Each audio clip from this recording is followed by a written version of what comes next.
The story begins with the revelation of the wishing lamp, whose existence was a legend among ancient wanderers from nations predating the Clementian Empire.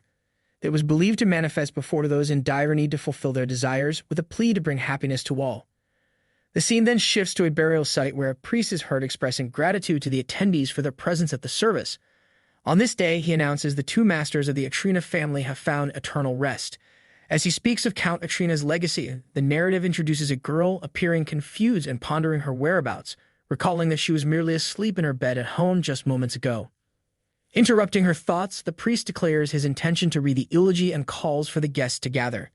He then inquires about the well-being of Lady Sharen, which leaves the girl in shock, questioning her own identity as Sharen, when she knows herself to be Nara Lee.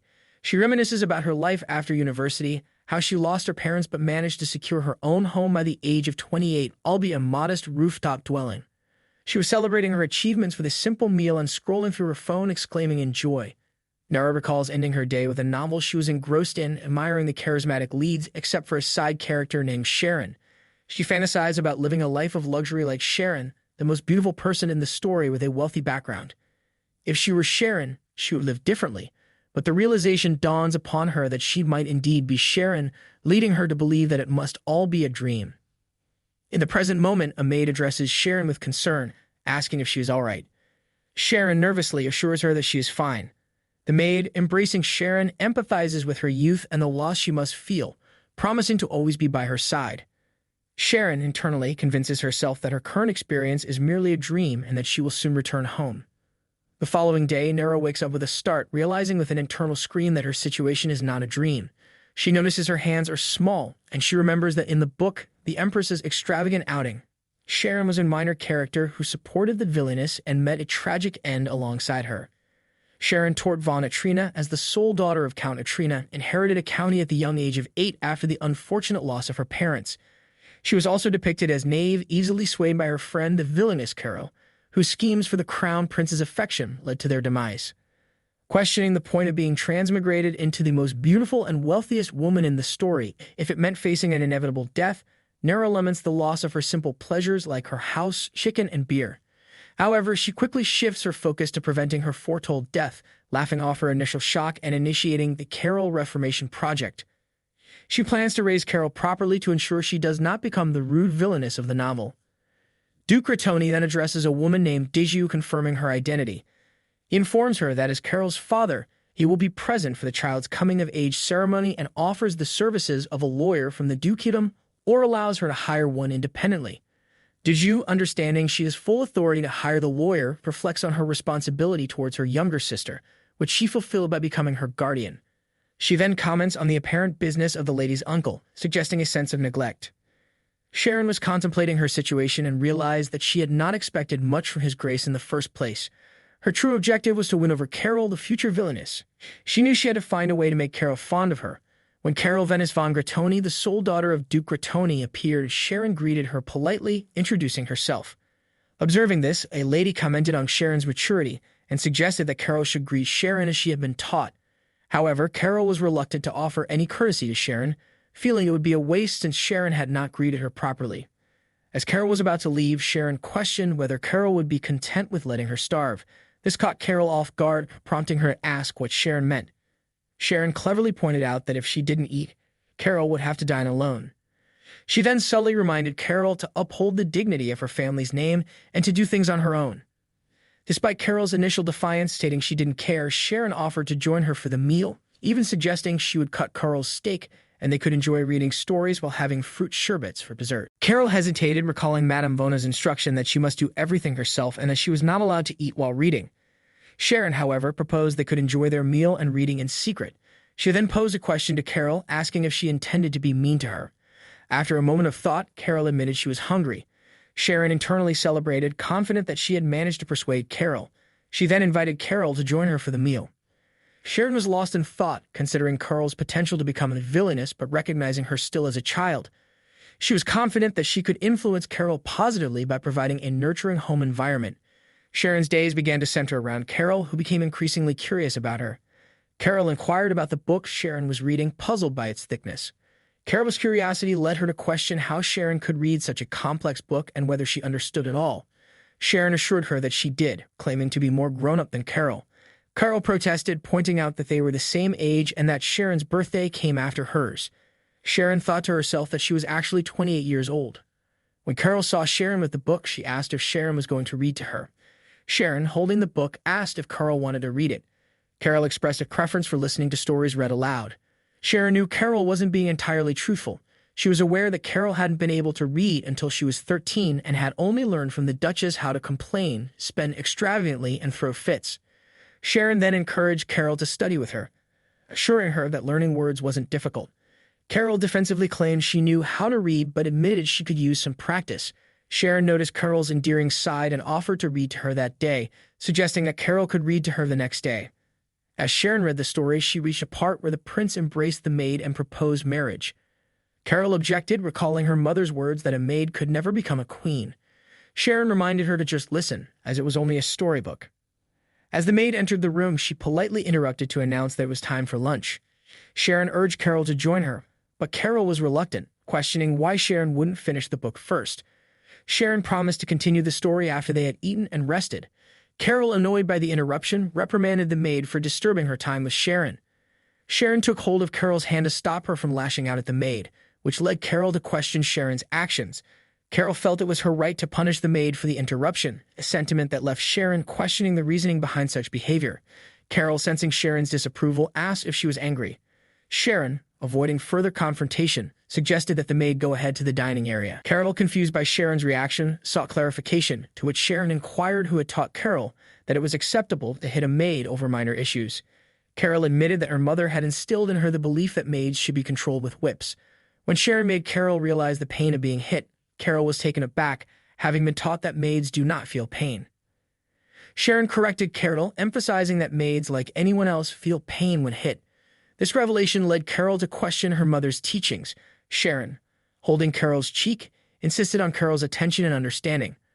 Carrel's muffled response indicated her discomfort, but Sharen pressed on, explaining that life can be unfair and that Carrel must understand the consequences of her actions. She warned Carrel that hurting others on a whim could lead to punishment in the future. After a moment of reflection, Carrel agreed to Sharen's admonition. Sharen advised Carrel not to be upset over trivial matters and suggested they proceed to lunch, mentioning her hunger and the prospect of enjoying strawberry sherbet after their nap. She also reassured Carrel that she would read to her after they had the sherbet, as they hadn't finished the book yet.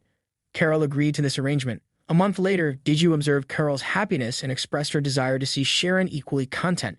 Sharen inquired about the extent of her influence within the Duke's manor and asked Diju to investigate the funds allocated for her, revealing her intention to pursue studies. Diju acknowledged the challenge but didn't dismiss the possibility. She commended Sharen for her resilience and maturity following her parents' demise, which Sharen internally refuted, acknowledging her need to adapt to her new role as Sharen. Carrel excitedly pointed out a fish to Sharen, who responded without surprise. Carrel was taken aback by Sharen's lack of reaction, especially since Sharen often used expressions of surprise herself. Sharen realized the impact of her words on Carrel and reflected on their growing friendship, which had strengthened even during a night marked by lightning. Carrel admitted her fear of the storm and Sharen offered comfort. However, Carrel teasingly commented on Sharen's lack of musical talent. Sharen found herself pondering over her fate in this new world she had transmigrated to. She reflected on the nightmares that began to plague her ever since she decided to alter her destiny. In these dreams, an unknown person would reach out with trembling hands towards her, and she would awaken as if she had been forcibly ejected from the dream. It was a paradoxical situation for her. She both desired and dreaded to discover the identity of the person she had slain. She wondered if it might be the original Sharen from the novel, cautioning her against reshaping her life according to her own whims. The following morning, Sharen was heard telling Carrel to wake up, reminding her that she had an appointment with the Crown Prince that day. She questioned Carrel, asking whether she had not previously mentioned that staying in bed was a poor habit. Carrel admitted that Sharen had indeed said so. Sharen, sliding the blanket aside, urged Carrel to get up. Carrel responded reluctantly, confessing her dislike for the Crown Prince and expressing her intense aversion towards him. She lamented how he had mocked her for her inability to read, recalling the Crown Prince's insulting words, calling her an idiot. Sharen remarked to Carrel that she had become more astute, contrasting her current awareness with the character in the novel who remained oblivious to the Crown Prince's manipulation until her demise. Carrel, puzzled, inquired about what Sharen meant. Sharen explained that their mother had advised her to cling to the crown prince and to use him rather than be used by him. Carrel somewhat hesitantly asked Sharen if she would accompany her to meet the crown prince. Sharen questioned whether Carrel wanted the crown prince to despise her as well.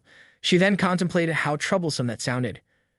Carrel insisted that Yurin, the crown prince, despised her more than anyone else in the world, and that their mother had instructed her to see him once a week despite her dislike for him. Sharen inquired why Carrel harbored such intense hatred towards him. Carrel described him as mean, someone who always did the opposite of what she requested and ignored her at every opportunity, even resorting to violence over minor contact. Sharen, after a moment's consideration, agreed to accompany Carrel but wondered what she would receive in exchange. Carrel offered her share of sherbet, but Sharen, pondering the offer, decided she would prefer Carrel to read books to her for a week instead. Carrel agreed to the terms, albeit only for a week. Sharen then urged Carrel to get ready, stating that she would prepare as well. Carrel complied, agreeing to the plan. Tort Von Atrina greeted Carrel, noting that it had been some time since they last met and inquired about the identity of the person she had brought along. Carrel introduced her companion as her friend and prompted Yurin to say hello to Sharen, hinting that she had previously mentioned her to him and teasingly asked if he was now jealous. Hardstein then formally announced to the Highness that Sharen of the Atrina family was presenting her greetings. Upon the appearance of Yurin Erkin von Kosabalta, Sharen thought to herself about being ignored by what she considered a snobbish 8-year-old, yet she couldn't help but acknowledge that he looked quite handsome, almost like a born villainess. As Sharen fed Carrel a bite, Carrel excitedly told Sharen to listen to her. Sharen responded, prompting Carrel to share what was on her mind. Carrel boasted that she had told Yurin every time she visited that she had a best friend, Sharen. Sharen acknowledged this, albeit with a hint of sarcasm about Carrel having got a friend. Carrel enthusiastically recounted their shared activities, such as picnics, sleepovers, tying each other's hair, and reading together. Sharen, however, questioned if she had heard something odd in Carrel's sentence. Carrel then asked Sharen if she could tie her hair, mentioning that she had heard Katrina's sister did so every day. Sharen agreed, but stipulated that Carrel must first finish the carrots and onions on her plate. Carrel internally resolved not to embarrass herself in front of her child.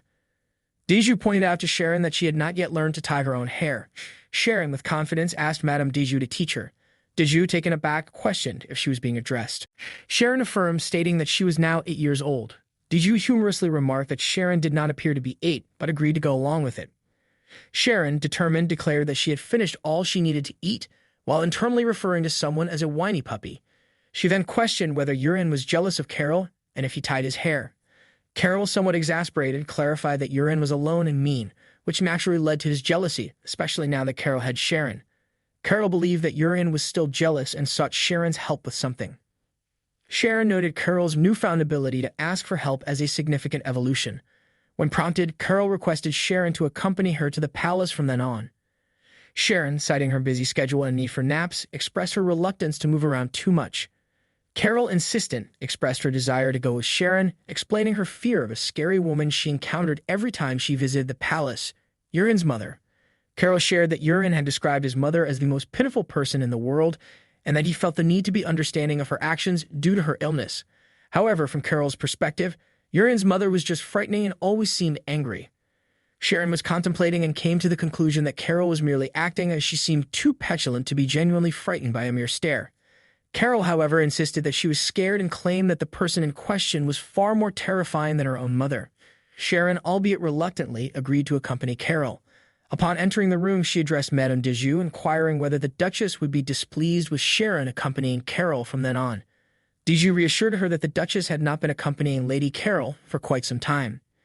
Sharen, with a hint of exasperation, pondered the situation and then questioned Diju about the Empress's potential reaction. Diju speculated that the Empress might actually be pleased, considering it another tie between the Crown Prince and the Gratoni Dukedom. Sharen acknowledged Diju's insight into the palace affairs, and Diju admitted to having an acquaintance there. Sharen mused that Diju was more than qualified for her current role. Continuing the conversation, Sharen expressed her belief that the dining room was excessively large for the small number of people dining together, which made her feel lonely. Diju, somewhat incredulously, questioned whether Sharen was truly 8 years old. Sharen responded uncertainly, leading Diju to conclude that she must have matured early. Sharen then suggested dining on the dining room terrace and inquired about the Duke and Duchess's usual dining habits. Diju informed her that they dined separately, either in their bedroom or their office. When Sharen probed further about how Diju knew such details, Diju became flustered, wondering if something was amiss.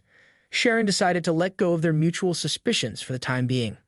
Diju reiterated the question of Sharen's age, to which Sharen confidently replied in the affirmative. Diju then suggested that it might be best for them to keep their secrets to themselves, after which she departed.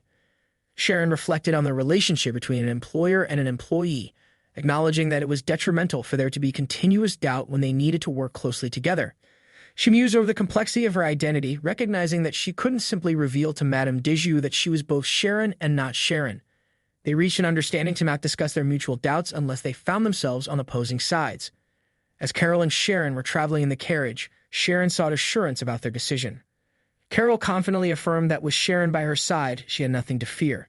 She recalled the times when her mother was present, but quickly shifted her focus to the comfort she felt with Sharen's company, thinking to herself that she was fine as long as Sharen was there. Sharen questioned the maternal capabilities of a certain woman, yet felt a sense of relief knowing that Carrel was happier with her presence. Upon meeting the Majesty, Carrel introduced herself with due respect. Sharen followed, expressing her honor in meeting the Majesty as Sharen of Atrina.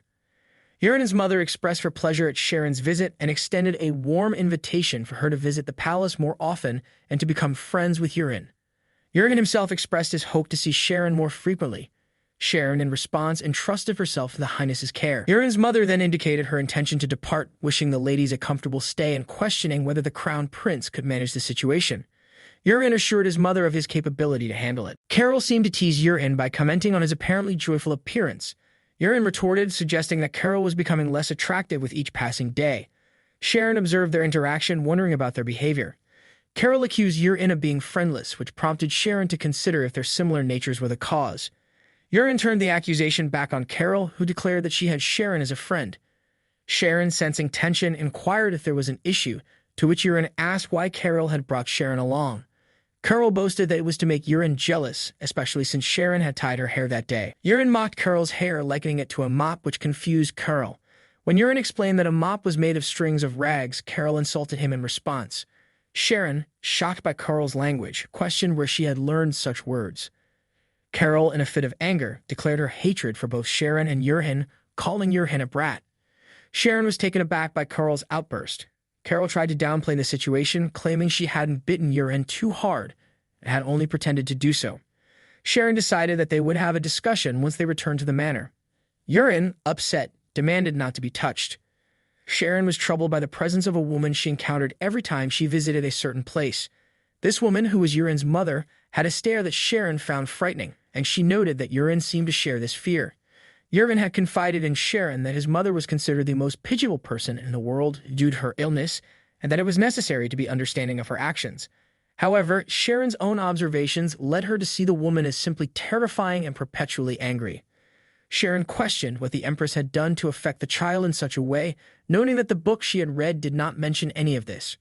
She recalled in detail from the book about the Crown Prince always wearing long sleeves and pants, which brought her to a startling realization. In the midst of this, Sharen reassured Yurin that he was fine. Carrel, confused by Sharen's comment, began to protest, but Sharen interrupted, suggesting that Carrel should apologize. Carrel, taken aback, reluctantly offered an apology to Yurin. Sharen then considered the possibility that they were being observed at that moment. Uncertain of how the Empress would react if a certain secret were revealed, she decided it was best to behave as if nothing unusual had occurred. Yurin suggested that they finish their drinks and leave as he needed to retire. Carrel agreed, saying they should do just that. Sharen thought to herself that the palace was more deserted, cold, and cruel than she had imagined. She then told Carrel to stop biting her nails, reassuring her that Yurin's injury wasn't her fault. Carrel, seeking confirmation, asked if it was really not her fault, and Sharen affirmed it, apologizing for shouting at her earlier. Carrel dismissed the apology, saying it was fine. Sharen then advised Carrel that it was wrong to bite the Crown Prince and to use bad words. When asked where she learned such words, a nervous Carrel admitted that she learned them from her mother. Sharen instructed her not to say such things as they were bad and offered to grant Carrel one wish if she promised never to say them again. An excited Carrel asked if Sharen was serious and, upon confirmation, expressed her desire to make cookies. Sharen wondered if she had ever baked before. Carrel mentioned that Katrina had bragged about making cookies with her mother, which weren't even good. Sharen thought to herself that Carrel was definitely jealous. She then confidently stated that she could make better cookies and asked if they could make them together. Sharen set a condition that Carrel must keep her promise or they would never make cookies again. Carrel agreed to the terms. Sharen was heard saying that it is well known the Empress has an obsession with the Crown Prince. Diju revealed that this began after the Empress lost her first son, and now she reacts to even minor disobedience with violence. Everyone remains silent about her actions because of her status as the Empress, leaving them feeling powerless to intervene. The Empress's loss of her first son was attributed to the schemes of the first consort. Despite her pleas to the Emperor to punish the first consort, the cold response was that another child could always be had. Diju admitted to feeling pity for the Empress after reading the book, but still harbored that sentiment. Diju also shared a rumor that the Empress punishes the Crown Prince with a stick if he fails to complete his demanding classes and schedules. The servants are compelled to remain silent and are not allowed to treat his wounds. Considering the Crown Prince's detached, expressionless demeanor and his efforts to conceal his injuries to protect his abusive mother, Diju concluded that the Empress does not deserve any pity. Sharen reflected on her own goal of survival, acknowledging that she cannot remove the Crown Prince from the palace. She realized that even if she were to confront the Empress, she would not succeed without adequate protection. This left her questioning whether she must leave the child to his suffering. It became clear that Carrel was not the only one affected by her circumstances. Sharen thought to herself that everything seemed fine as long as she was around. She acknowledged that Yurin was alone too, which she attributed to his mean nature, but she took comfort in the fact that she now had Sharen with her. Sharen then requested a favor from Madame Diju at the Gratoni Manor. Yurin expressed his honor at being at the manor again, addressing someone of high status.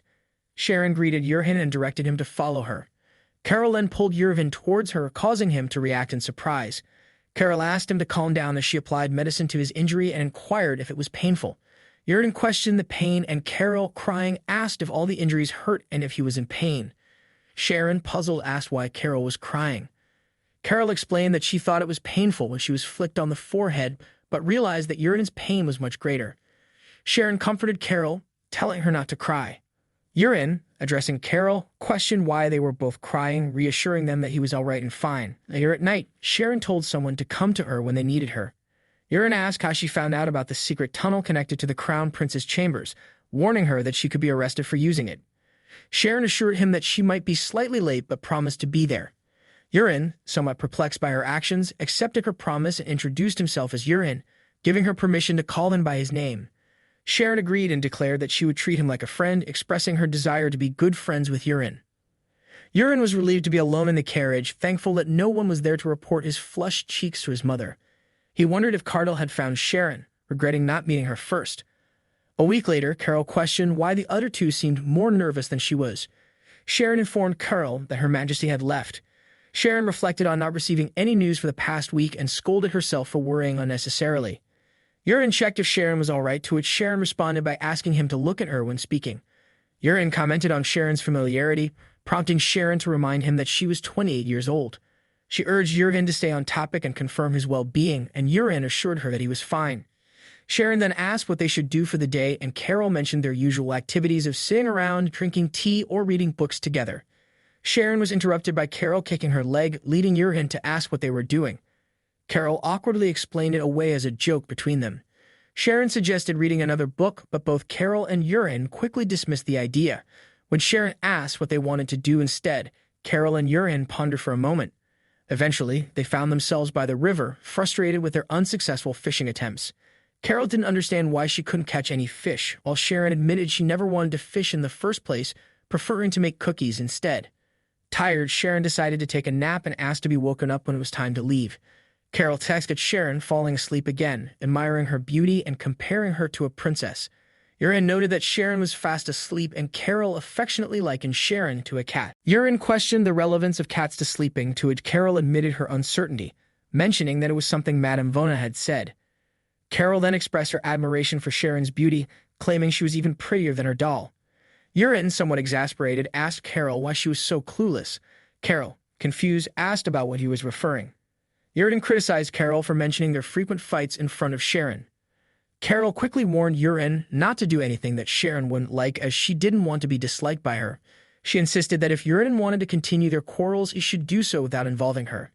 Yurin asked for clarification on what Carrel meant by anything Sharen doesn't like. Carrel confidently stated that she understood Sharen the best, explaining that Sharen preferred nice people and would be pleased to learn about their constant bickering. She struggled to find the right word until Yurin helped her out, suggesting cooperate. Carrel agreed, repeating the word cooperate. Erin reluctantly accepted the suggestion. Meanwhile, Carrel pondered to herself, desiring to be the most beautiful person after Sharen. She questioned why Sharen had to be more attractive than her, imagining them as a prince and princess who would make a good pair. Carrel expressed her wish to be friends with Sharen as well, but lamented that their meetings were limited to once a week due to Carrel's presence. She wondered what she should do, considering that spending time with Sharen might be easier than she initially thought. Carrel was found sleeping in the classroom with her head on the bench.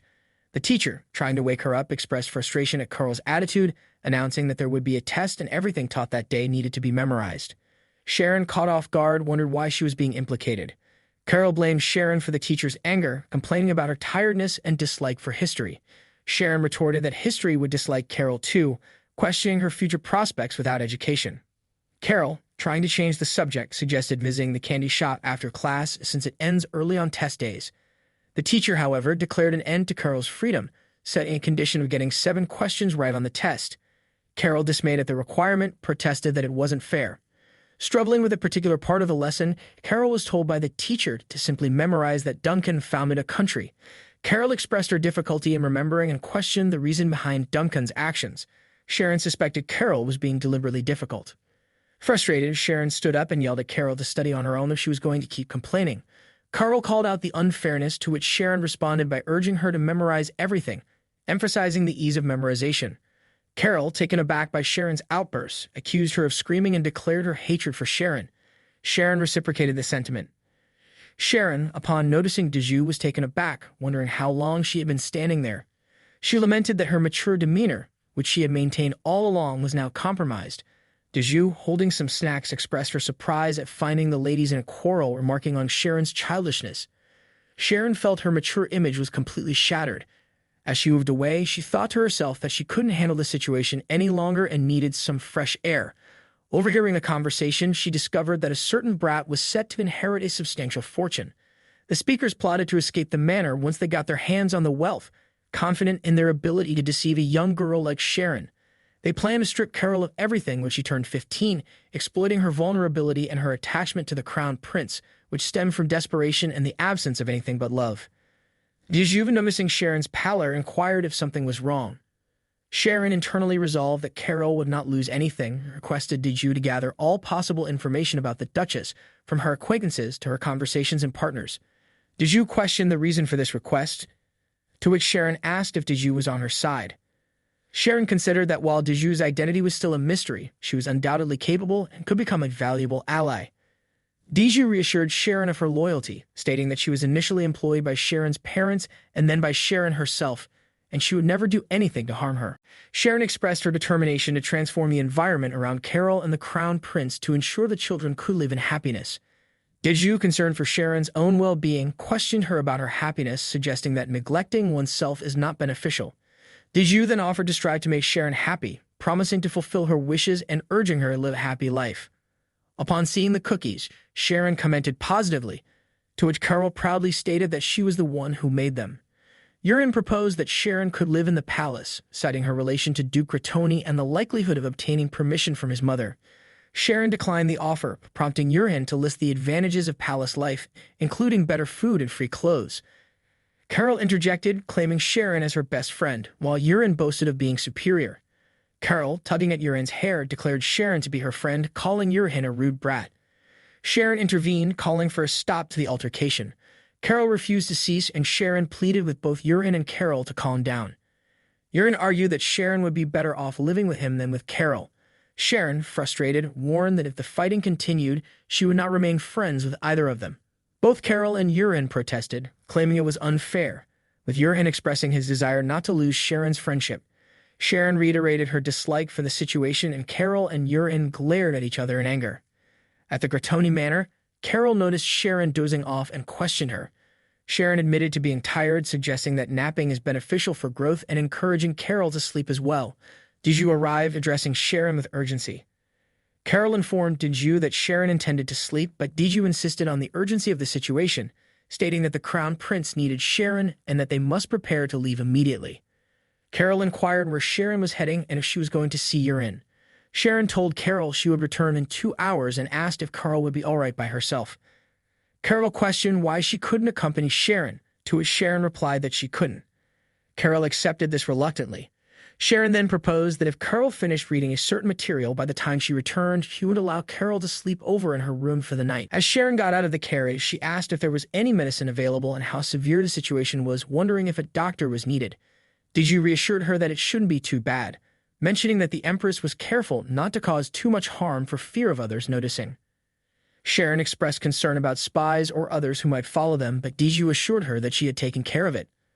Approaching Yurin, Sharen urgently asked if he was all right. Observing him, she felt relieved that he didn't seem to be badly hurt. Sharen questioned why Yurin wasn't crying, to which he responded that crying wouldn't change anything. When Yurin asked why Sharen was crying, she replied that it was because he wasn't. Diju inquired if Sharen would like to return, to which Sharen affirmed and asked if all the servants serving the crown prince had been bribed. Diju assured her that they would act according to Sharen's wishes.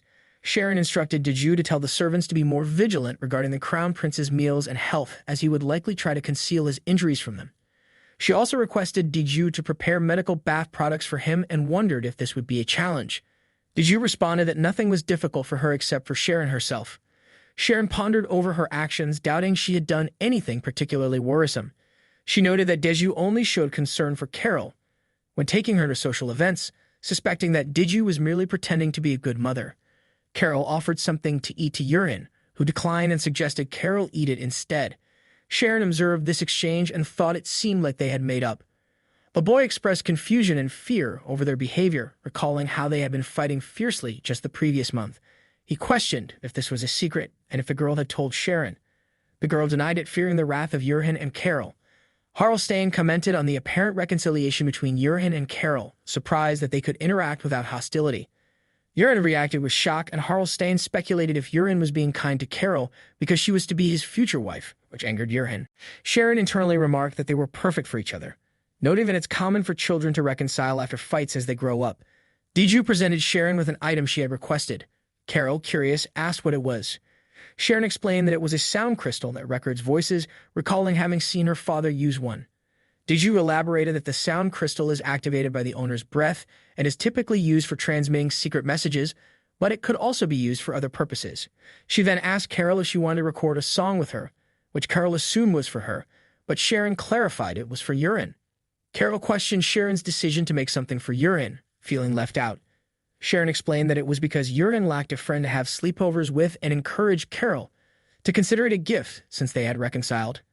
Carrel stubbornly refused, internally questioning her own singing abilities. The next day, Sharen hesitated over whether to give the item to Yurin. Vona announced to Yurin that Sharen had something for him. Yurin greeted Carrel, who was still contemplating the decision. Yurin inquired about the item, and Vona revealed it was a sound crystal containing a lullaby for him to listen to when he couldn't sleep. Yurin teased Sharen about her singing skills, which Vona playfully dismissed. Yurin wondered if he should have assisted Sharen, but Vona reassured him that it was fine despite feeling embarrassed. Vona joked about the recording's quality, urging Yurin to accept it. Yurin, however, expressed his fondness for the crystal, appreciating Sharen's voice despite her lack of singing talent. Yurin reflected on the 59th day of summer, a national holiday celebrating the founding of the Clementian Empire, which also served as a day of appreciation for founding families like the Cosabalta and the Gratoni. Carrel pleaded with Sharen to accompany her to the celebrations, but Sharen saw no reason to attend, citing her last name as Atrina, not Gratoni. Yurin questioned Carrel about Sharen's whereabouts, growing frustrated with Carrel's annoyance. Carrel retorted with equal irritation, expressing her dislike for Yurin. Harlstein, observing their interaction, questioned if their reconciliation had been genuine. Yurin and Carrel agreed to avoid speaking to each other, while a boy commented on Yurin's distinctive red hair. Yurin disparaged his brothers for their cowardice at the official event. Harl told Carrel to control herself, to which Carrel responded by telling Harl to lower his hand. Yurin wondered why they were behaving in such a manner, labeling them as idiots. He expressed confusion regarding a problem concerning the crown prince, and the Empress was accused of feigning ignorance about harming the crown prince's body, an act deemed unacceptable as he is the heir to the empire. Carrel urgently informed Sharen that Yurin was in trouble because the Empress had hit him. Sharen reacted with shock, and Diju clarified the situation, stating that the Empress had taken Yurin to his quarters where Carrel and Harl witnessed her slapping him. Carrel confirmed this and mentioned that Harl had taken her away before she could see anything worse. Sharen inquired about Yurin's current state, and Carrel informed her that he was alone in his room, suggesting that Sharen might want to visit him. Diju requested that everyone leave the crown prince's palace.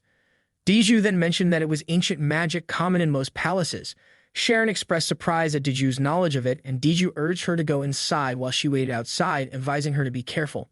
Sharen hoped the path would lead her to Yurin. Upon seeing Yurin, Sharen called out to him. Yurin questioned how she found him, and Sharen explained that Carrel had told her, and she knew many people who worked in the palace. She was aware that Yurin had people watching her since his arrival at the mountain villa. Yurin assured Sharen that he was not hurt and told her not to cry. Sharen felt helpless, and Yurin expressed that he didn't deserve her. Sharen questioned if Yurin was truly 8 years old, to which he asked the same of her. Sharen thought to herself that Yurin was all she had and she would let him watch over her, asking him to visit her again. Yurin requested that Sharen come to visit him again. Sharen reflected on her role in the story, considering herself merely a supporting character who has done her part by filtering the water, feeding the fish, and turning on the lights. She acknowledged that while these tasks might ease her loneliness, she knew she would eventually have to leave the story. Her satisfaction would come from knowing that the fish in the tank were getting along. Diju greeted Sharen, expressing concern because it was getting late. Sharen admitted to herself that she had been thinking about breaking into the palace. When Diju mentioned that nothing had happened, Sharen noted her casual tone. Diju affirmed her willingness to do anything for Sharen. Sharen revealed to Diju that Yurin was aware they were monitoring him, attributing his awareness to his sharpness and the scrutiny he was born into. Diju then acknowledged that Sharen was not the same person she once knew and proposed a wager to see who would discover the other's true identity first.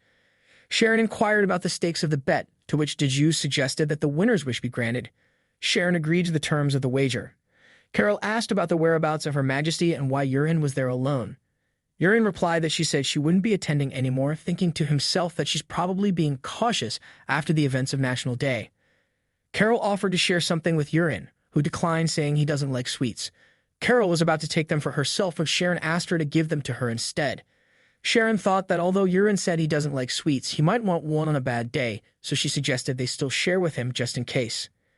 Yurin was surprised to learn the sweets were from Sharen, as he had bought them for Carrel, but it was Carrel who was sharing. He commented on their sweetness after trying one. Carrel then excitedly confirmed with Sharen that they were indeed going on a picnic that day. Sharen assured her that Madame Diju would be there soon to take them. Yurin expressed concern about his mother's reaction to him leaving the palace, but Sharen informed him that she had already obtained permission by sending a letter. Carrel added that there wouldn't be a problem since Lady Gratoni of the Duke's family would be with them.